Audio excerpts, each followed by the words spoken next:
Today's video is a special one. By the time I've posted this video, it should be Tuesday or 11/11/2025. You guys probably know this day is Veterans Day, but this day is even more special.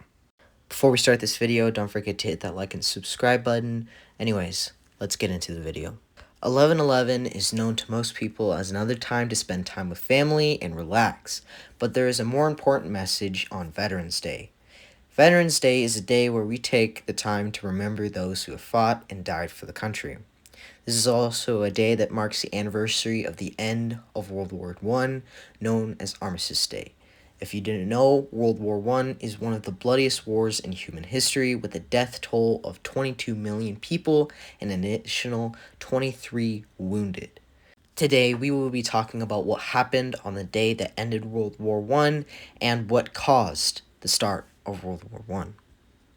World War I started because of imperialism and arm races. Yes, World War I technically started because of the assassination of Archduke Franz Ferdinand and his wife, but the original war was between Austria and Serbia, not the rest of the world. But because Austria and Serbia were both allied with other countries, like Germany allied with Austria and France with Serbia, if you didn't know, before World War I, each country was contesting each other with expansions into Africa and arm races which would advance military technology.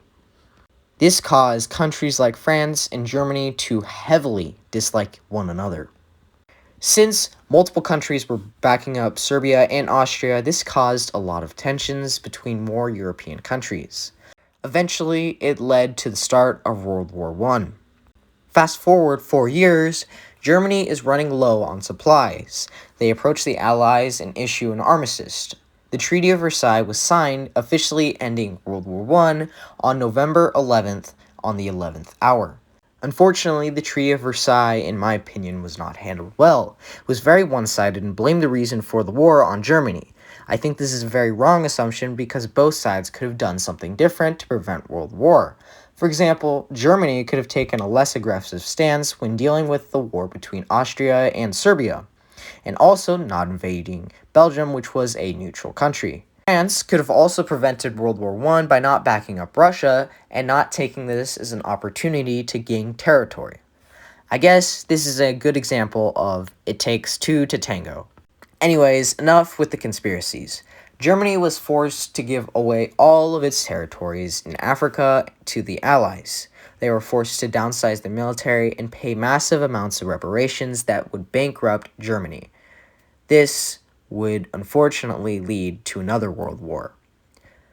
Anyways, Armistice Day was created to remember how easily world wars start.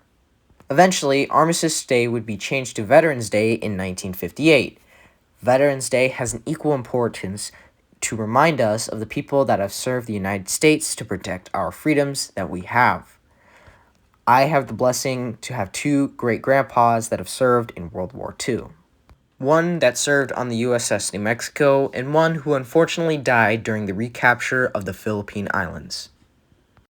I guess in summary, Veterans Day is not just a day we get off, it's also a day we pay tribute to the ones that have served the United States of America. It's also a day that we remember how easily world wars can start. Thank you guys for watching this video. I hope this cleared your mind or opened you up to more knowledge of what Veterans Day is.